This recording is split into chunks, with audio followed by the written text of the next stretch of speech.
Kyiv पर रूस के ड्रोन अटैक लगातार जारी हैं और ऐसा लगता है कि पुतिन ने ठान लिया है कि अब पूरे यूक्रेन को खत्म करके रख देना है। कीव पर रूस के ड्रोन अटैक जारी। कीव से ड्रोन अटैक का लेटेस्ट वीडियो सामने आया है। कीव के आसमान में ड्रोन का एक्शन आप देख सकते हैं। एक और बड़ी खबर, कीव पर TB2 ड्रोन से हमले करेगा रूस। ये बड़ी खबर आ रही है। तुर्की से मिले बायरक्टार ड्रोन इस्तेमाल करेगा रूस। ये बड़ी खबर है। बायरक्टार ड्रोन से फाइनल अटैक होगा। एक और बड़ी खबर देखिए, नीदरलैंड से आ रही है। नीदरलैंड में ज़ेलेंस्की की सैन्य तैयारी वहां दिख रही है। सोस्टरबर्ग एयरबेस पर दिखे हैं ज़ेलेंस्की नीदरलैंड्स में। डच PM मार्क रूटे के साथ ज़ेलेंस्की दिखे हैं। ज़ेलेंस्की ने विश्व बिरादरी से मदद की मांग की थी क्रेमलिन अटैक के बाद। जल्दी से एक और बड़ी खबर इसी से जुड़ी हुई आपके सामने रखते हैं। रूस के खिलाफ यूक्रेन का काउंटर अटैक सामने आ गया है। यूक्रेन की रॉकेट फोर्स के जवाबी हमले आप देखिए। MLRS ग्रैड सिस्टम से बारूदी बौछार कर दी है यहां पर यूक्रेन ने। एक और बड़ी खबर आपको दिखाते हैं। यूक्रेन युद्ध पर अमेरिका की खुफिया रिपोर्ट सामने आई है। यूक्रेन युद्ध पर अमेरिका की खुफिया रिपोर्ट सामने आई है। यूक्रेन में रूस की फौज अब परेशान हो रही है, यह अमेरिका की रिपोर्ट कह रही है। एक और बड़ी खबर वॉर जोन से आ रही, वॉर ब्रेकिंग आपके सामने। रूस के येरेवन स्ट्रीट पर भीषण आग लग गई। मॉस्को के येरेवन स्ट्रीट में संदिग्ध आग की खबर है। धू धू कर जली है येरेवन स्ट्रीट की इमारत। ये तस्वीरें आपके सामने है उस स्ट्रीट की। एक और बड़ी खबर वॉर जोन से, ब्रेकिंग नंबर 7। यूक्रेन की रॉकेट फोर्स का जवाबी हमला आपको दिखाते हैं। यूक्रेन की फोर्स ने किस तरह से यहां पर जवाबी हमला किया है। अमेरिकी हाइमार्स से यूक्रेन का बड़ा हमला। हाइमार्स सिस्टम से यूक्रेन की बारूदी बौछार आप देख सकते हैं। वॉर ब्रेकिंग नंबर 8 आपके सामने लेकर आते हैं। ज़ैपोरिज़िया से खबर है। ज़ैपोरिज़िया में आमने सामने की स्ट्रीट फाइट देखने को मिली है। रूस की ग्राउंड फोर्स का ऑपरेशन देखिए। रूसी सैनिकों का गुरिल्ला प्लान से अटैक सामने आ गया है। ये रूस का ऑपरेशन है जो हम आपको दिखा रहे हैं। और ब्रेकिंग नंबर 9 अब आपके सामने लेकर आते हैं। यूक्रेन ने खुद का ड्रोन ध्वस्त कर लिया। कीव में डिफेंस सिस्टम से ड्रोन ध्वस्त हो गए। गलती से यूक्रेन ने अपना ही ड्रोन मार गिराया। ये तस्वीरें यूक्रेन के ड्रोन की हैं जो कीव के आसमान में उड़ता देखा गया और उसको मार गिराया कीव के ही एयर डिफेंस सिस्टम ने। और एक और बड़ी खबर war breaking number 10, lancet drone से अटैक का नया वीडियो सामने आया है, वो दिखाते हैं आपको। लैंसेट ड्रोन से रूस का बड़ा हमला सामने आया है। बाखमुत में लोकेशन ट्रेस होने के बाद अटैक किया गया। यहां पर लैंसेट ड्रोन से यूक्रेन की मिलिट्री पोस्ट कैसे ध्वस्त की गई है रूस के इस अटैक में, वो आप देखिए। तो जेड टारगेट नंबर 1, ये कौन है जो टारगेट नंबर 1 है? जेड को आप देखते हैं रूसी टैंकों पर बना हुआ, लेकिन क्या ये वो जेड है या इस जेड से कोई और मतलब निकलता है? जल्दी से आपको दिखाते हैं। बहुत बड़ी खबर है। क्रेमलिन अटैक के 48 घंटे बाद पुतिन का ऑपरेशन लॉन्च हो गया है। पुतिन ने ऑपरेशन 2 लॉन्च कर दिया है। कीव समेत यूक्रेन के 50 से ज्यादा शहरों में बम बरसाए हैं पुतिन ने। ड्रोन हमले में कीव का रेलवे स्टेशन बर्बाद हो गया। रूसी हमले में यूक्रेन के कई पावर हाउस तबाह हो गए। ये देखिए खेरसोन रेलवे स्टेशन पर हमले का वीडियो हम आपको दिखा रहे हैं। ड्रोन हमले में कीव का रेलवे स्टेशन बर्बाद हो गया, वो भी तस्वीरें आ रही है। क्रेमलिन हमले का 48 घंटे बाद पुतिन ने ऑपरेशन 2 लॉन्च कर दिया है। एक और बड़ी खबर आपको दिखाते हैं। फिर पुतिन का वो टारगेट नंबर 1 कौन है, जेड कौन है, ये बताएंगे आपको। लेकिन रूस के ऑयल डिपो पर यूक्रेन के हमले जारी है। कैसे रूस के ऑयल डिपो पर यूक्रेन के हमले हो रहे हैं ये दिखाते हैं आपको। आज क्रीमिया के कास्नोडार में यूक्रेन का ड्रोन अटैक सामने आया। यूक्रेन के हमले में रूसी तेल डिपो को भारी नुकसान पहुंचा है। ये देखिए कैसे रूस के तेल डिपो को एक के बाद एक निशाना बना रहा है यूक्रेन। और उसी कड़ी के तहत क्रीमिया में एक और अटैक हुआ है यूक्रेन का रूस के तेल डिपो पर। लेकिन अब जो खबर है वो बहुत बड़ी खबर है। क्रेमलिन में ड्रोन हमले पर रूस की डायरेक्ट वार्निंग। और वो वार्निंग देखिए, हमला करने वालों को छोड़ेंगे नहीं, ये रूस के विदेश मंत्री लावरोव ने कहा है। बिना अमेरिका के क्रेमलिन पर हमला संभव नहीं है, ये कहा है लावरोव ने। ये जो धमाका आप देख रहे हैं जो पूरी दुनिया में वायरल है, उसको लेकर कहा है यहां पर लावरोव ने, क्रेमलिन पर अटैक करना अकेले यूक्रेन के वश की बात नहीं और हमला करने वालों को छोड़ेंगे नहीं। एक खबर और इसी से जुड़ी हुई देखिए, कीव पर रूस के प्रचंड प्रहार से यूक्रेन की कमर टूट गई है। यूक्रेनी एयरफोर्स ने कहा रूसी हमलों से निपटने में हम नाकाम हैं। अमेरिका नहीं आया तो रूस कर सकता है परमाणु हमला, यह यूक्रेन ने कहा है। तो बहुत बड़ी खबर यूक्रेन के एयरफोर्स के हवाले से, जिसमें कहा जा रहा है कि अमेरिका को अब युद्ध में डायरेक्ट आना पड़ेगा। अमेरिका का सीधे जंग में कूदना जरूरी, यह कह रहा है यूक्रेन। लेकिन आखिर ये जेड है कौन? टारगेट नंबर 1 कौन है? जल्दी से आपको ये बताते हैं, फिर चलते हैं अपने मेहमानों के पास। आप सभी का बहुत स्वागत है, लेकिन पहले ये देखिए किस तरह से यहां पर लगातार हमले हो रहे हैं। रूस के हमले दिखाते हैं आपको, कैसे यहां पर रूस लगातार यूक्रेन पर कहर ढा रहा है। Lviv, Kyiv, Poltava, Dnipro, Kherson, Sevastopol, Zaporizhzhia, Bakhmut, Kharkiv, कोई जगह ऐसी नहीं है जो रूस ने यहां छोड़ी नहीं है और लगातार अटैक कर रहा है। लेकिन मकसद इन अटैक का क्या केवल यहां डराना है लोगों को? नहीं, पुतिन का मकसद चेंज हो गया है। और अब इस खबर में मैं आपको यह दिखाता हूं कि आखिर मकसद क्या है। क्रेमलिन पर अटैक के बाद बेहद गुस्से में है पुतिन, बहुत गुस्से में। पुतिन ने बनाया ज़ेलेंस्की की हत्या का प्लान। यह है प्लान जी जिसकी हम बात कर रहे हैं। टारगेट नंबर 1 पुतिन के अब ज़ेलेंस्की बन गए हैं। यह एक्सक्लूसिव खबर हम आपके लिए लेकर आए हैं। मनीष के पास जाएंगे, इस बारे में इंफॉर्मेशन लेंगे, लेकिन पहले यह खबर देखिए। चेचन्या की स्पेशल फोर्स को इसकी जिम्मेदारी गई है। चेचन्या की स्पेशल फोर्स को इसकी जिम्मेदारी दी गई है। चेचन लड़ाकों की एक स्पेशल यूनिट रवाना भी हो गई है। ज़ेलेंस्की उनके टारगेट पर है। टारगेट नंबर 1 है ज़ेलेंस्की इस वक्त पुतिन के।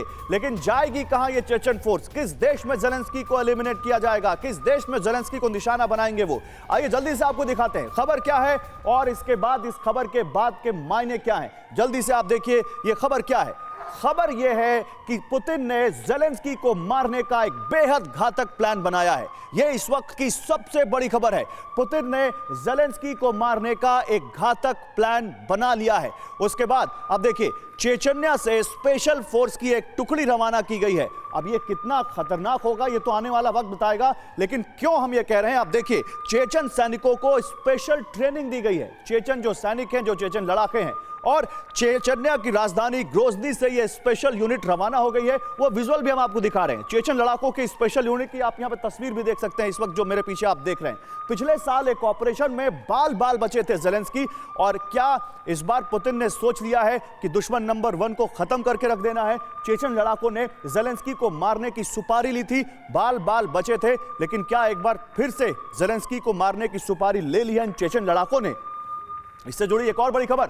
और फिर आते हैं अपने मेहमानों के पास। देखिए, रूस में एक ही मांग, ज़ेलेंस्की की जान। ज़ेलेंस्की के घर पर मिसाइल से हमला करें, यह मांग उठ रही है रूस में। इसके अलावा दिमित्री मेदवेदेव क्या कह रहे हैं? ज़ेलेंस्की को खत्म करने का समय आ गया है।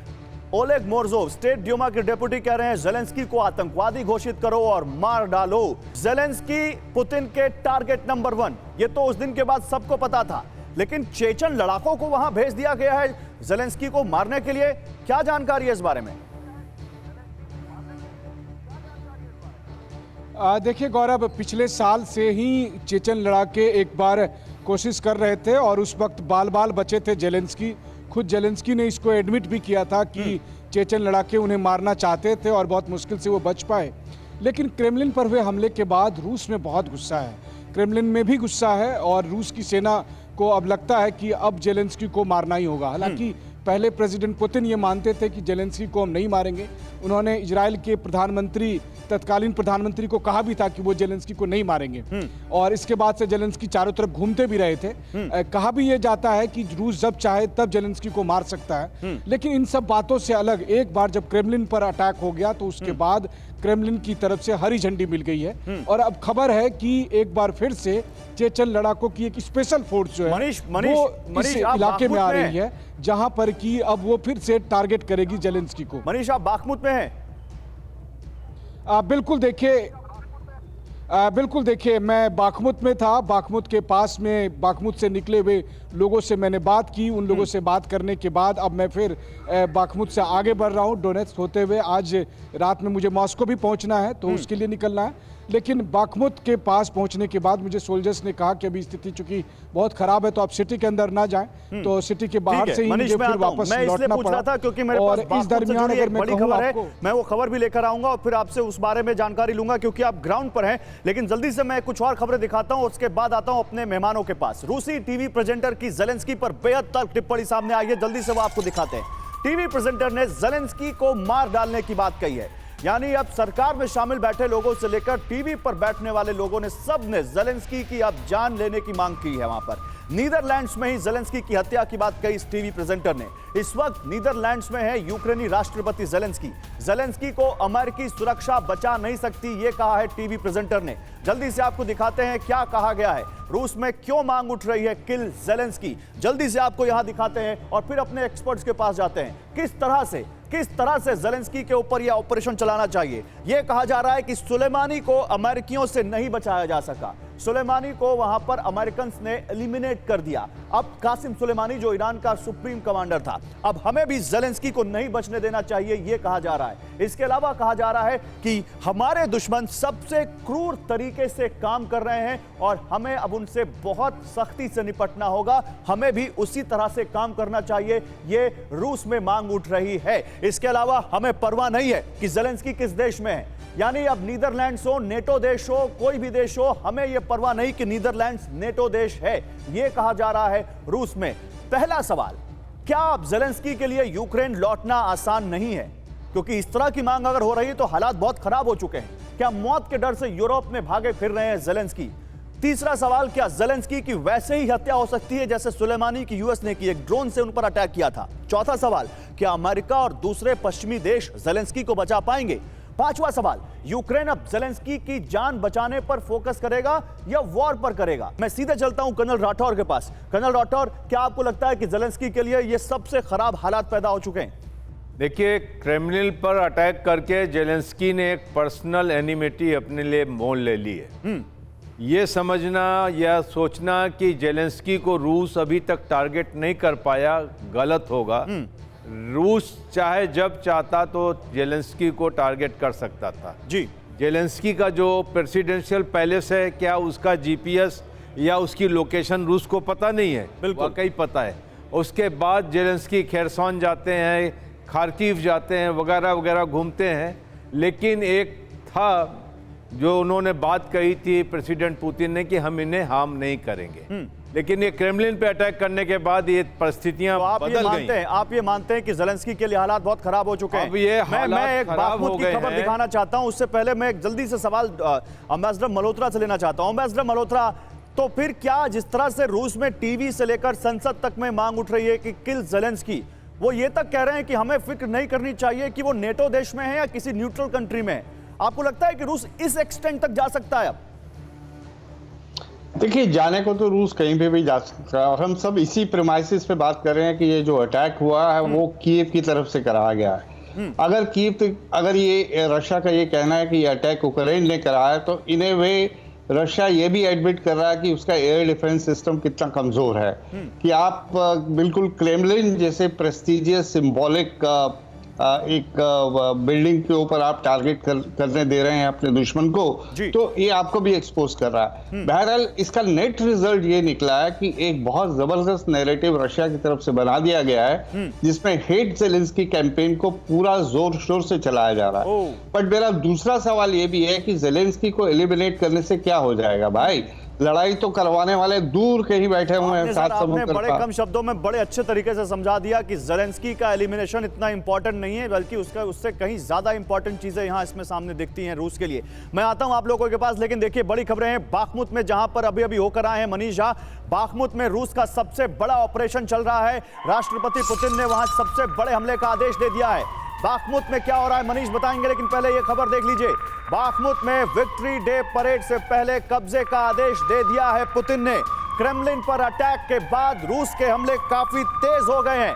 बाखमुत में वैगनर ग्रुप के साथ जंग लड़ रही है रूसी सेना, और बाखमुत में हालात क्या हैं ये हम मनीष से जानेंगे, लेकिन पहले पुतिन का आदेश देखिए। पुतिन क्या कह रहे हैं? क्रेमलिन पर हमले के बाद बाखमुत को लेकर क्या खास रणनीति बनाई जा रही है, जल्दी से बिग वॉल पर आपको दिखाते हैं। देखिए, क्रेमलिन पर हमले के बाद बाखमुत को लेकर बेहद खास रणनीति बनाई जा रही है। बाखमुत को लेकर पुतिन का सबसे बड़ा आदेश सामने आ गया है।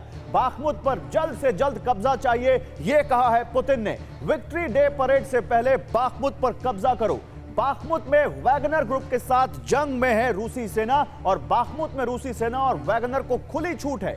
रूस में हर साल 9 मई को विक्ट्री डे मनाया जाता है, बिल्कुल करीब है 3-4 दिन बाद। लेकिन मनीष के पास चलते हैं। मनीष, बाखमुत में पुतिन के इस आदेश का क्या असर देखते हैं? आप तो ग्राउंड पर हैं। बिल्कुल, देखिए इस वक्त मैं बाखमुत में हूँ और मुझे लगभग 24 घंटे लगेंगे मॉस्को में पहुँचने में, उस जगह पर जहाँ विक्ट्री डे परेड मनाया जाएगा।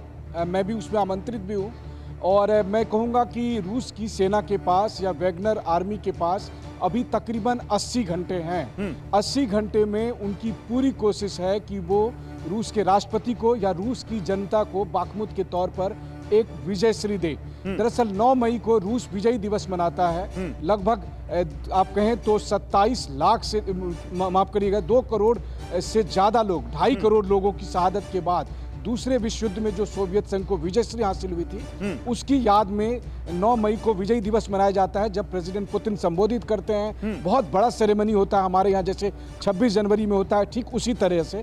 उससे पहले रूस की तरफ से पूरी कोशिश है कि बाखमुत में हर हालत में विजय पा लिया जाए। 95% इलाके पूरे एक्शन में है और पूरी कोशिश है कि जो पुतिन का आदेश है उसको जल्दी से जल्दी एग्जीक्यूट किया जाए। बड़ी खबर ड्रोन से जुड़ी हुई। ड्रोन इस पूरे वॉर में बहुत अहम फैक्टर बन चुके हैं और देखिए एक बड़ी ड्रोन टीम तैयार कर रहा है यूक्रेन इस वक्त। एक बड़ी खबर, 10,000 ड्रोन ऑपरेटर्स को ट्रेनिंग दी जा रही है।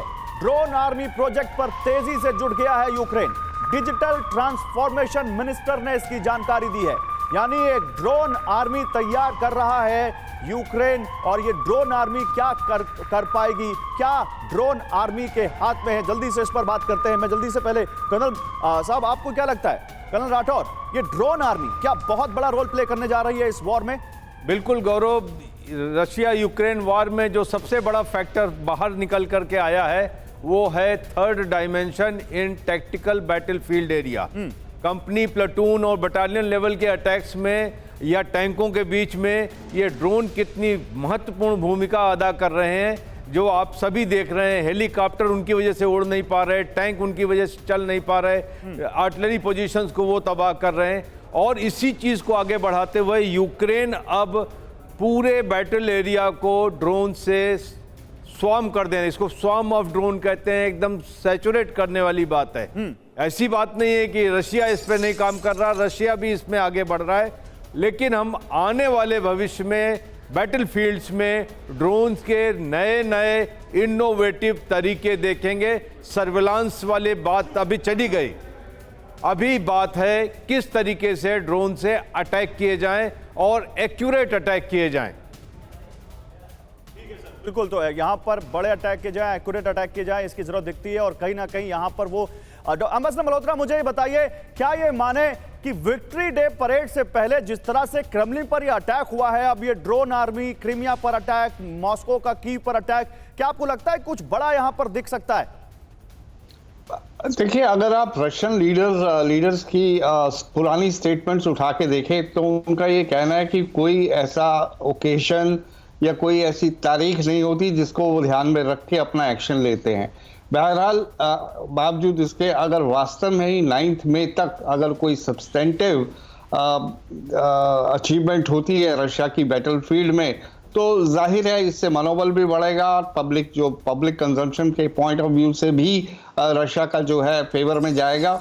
बट ये कहना कि रशिया का चाहना एक बात है और 9 मई तक उस चीज़ का हो जाना ये अलग बात है। होने को तो देखिए, ये जिस इलाके में ये वॉर चल रही है इस समय, ये कई महीने पहले ही रशिया के कंट्रोल में आ जाना चाहिए था। और यही बात है जो मुझे पजल कर रही है कि इतना ज़्यादा रेजिस्टेंस रशिया के अगेंस्ट हम देख रहे हैं और काफ़ी हद तक वो उसे रोक पा रहे हैं, क्योंकि जो उसका 4 जो उन्होंने हिस्सों को अपने में मिला भी लिया, अनेक्स भी कर लिया, रेफरेंडम भी करा लिए, वहाँ टेक्निकली वो रशिया की टेरिटरी भी बन गए हैं, लेकिन फिजिकल कंट्रोल नहीं कर पा रहे हैं वहाँ पे। तो काफ़ी हद तक यूक्रेन को नुकसान पहुँचा दिया है। लेकिन किसी भी तारीख को आपने देखिए, पूरा पिछले 1.5 साल का इतिहास निकाल के देख लीजिए, बहुत बार ये बात हुई थी कि इस तारीख को रशिया ये करेगा या इस तारीख को यूक्रेन ये करेगा, बट वो तारीखों का अपना महत्व होता है। और 9 मई से पहले कोई बहुत बड़ी चीज़ हो जाए तो उसमें अब कोई ऐसा शक शुबा वाली बात नहीं है। 9 मई की बहुत इंपॉर्टेंस है। मनीष ने भी बताया आपको कि it's a very important day in the history